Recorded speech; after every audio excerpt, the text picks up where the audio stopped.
Hello and welcome. Thank you for joining us on Business Incorporated, coming to you live from Lagos, Nigeria. I'm Chimeze Obi Iwago. On the show today, South Africa's JSE to launch project bonds in March. Row over Kenya oil revenues threatens to delay production.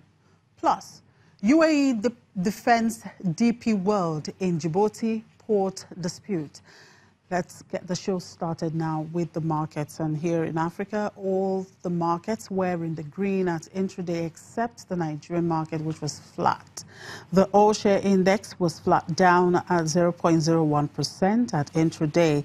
In South Africa, the JSE index was up 0.16%, while the Egyptian index, the EGX 30, was up 0.20%.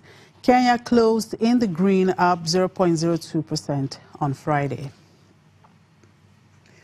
In the Middle East, it was a quiet trading at intraday as most of the markets were little moved. Qatar and Saudi were down 0.94% and 0.20% each. Dubai was unchanged. However, Abu Dhabi went up by 0.25%. In Europe, stocks were higher in early trade as investors prepared for an event-packed week of economic data and a slew of other news. Let's bring in Daniel Coop, my colleague in Frankfurt, to tell us more. Hello, Daniel. Good afternoon. Good to have you again on the show. Beautiful week. Yeah, beautiful but cold week here in Frankfurt. I'm rather happy to be inside. We had temperatures here last night up to -10 degrees. Well, sorry about that. Anyway, it's a rainy day today also in Lagos, and we're managing all the weather. Anyway, the ECB chief, Mario Draghi, speaks today in Brussels. Any idea what the high points of this speech will be? Yeah, exactly. He is speaking in front of the European Parliament. This is actually a regular meeting that is taking place on a monthly and regular basis. The ECB president and also other members from the executive board will be speaking about monetary policy, other tasks, and then answer questions from members of the Parliament. God bless you. I don't know if you heard somebody sneezing here in the background very loud. So, yeah, so this is going to be on his agenda.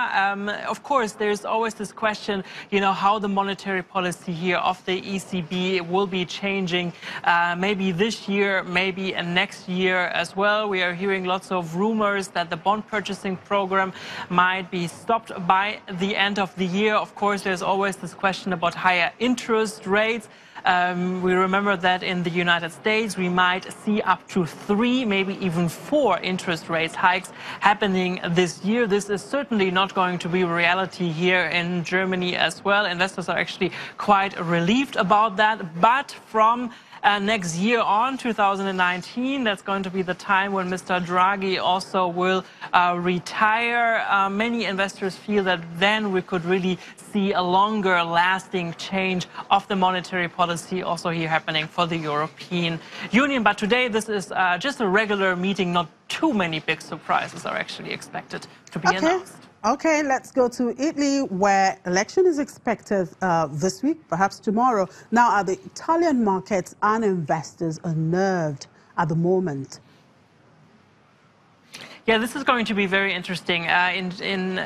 Election will be taking place there this week, and it seems that many investors didn't have that too much on the agenda. But we have to remember, of course, Italy, a very big economy here in Europe as well. And you probably remember that already here in Germany, we are having a very hard time of forming a government. It's still not clear if this grand coalition now at the end finally is going to happen. This now all depends on a vote of the members from the Social Democratic Party. We might even see a longer period, a longer transition period happening in Italy. It seems that two very anti-European parties will be gaining and will be having most of the votes, and with those it's going to be very difficult to form a government. Investors feel that this could also harm a little bit the image of the country. Again, Italy, a country here, also when you talk, for example, about GDP, always behind after after, big countries here in Europe, such as Germany, France, or even the United Kingdom. So the country is really facing some problems, some economical problems also. So yeah, it's going to be very interesting how this election unfolds this week. Okay, another interesting story unfolding today is China's Geely car maker putting Chinese flag in Germany's heartland with Daimler deal. What is the reaction so far as the news break into the German media and the auto industry? Yeah, investors here are divided. Actually, shares of Daimler are down right now with a level of about 1%. In general, car shares are a little bit struggling today because tomorrow we are expecting a verdict from one of the courts here in Germany about a possible ban of diesel cars in 2 major cities here in Germany. Of course, this is making car makers very nervous. The news of Geely, investors don't really know what to think about that. They don't have that good experience with investors coming from China. We remember also that Deutsche Bank's biggest shareholder is H&A coming from China. Just lately they were announcing that they were a little bit running out of money, having some liquidity issues.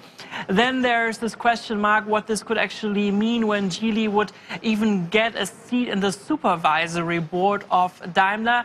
Geely is also a company that is heavily invested into the Swedish car maker company Volvo. So this would then mean, because of the supervisory board, of course, there are many topics discussed that are very secret. So there's this question, how this could be handled in the future if somebody, even from the competition, would be seating in the supervisory board. Volvo is a direct competitor to Daimler when it comes, for example, to produce buses and also trucks.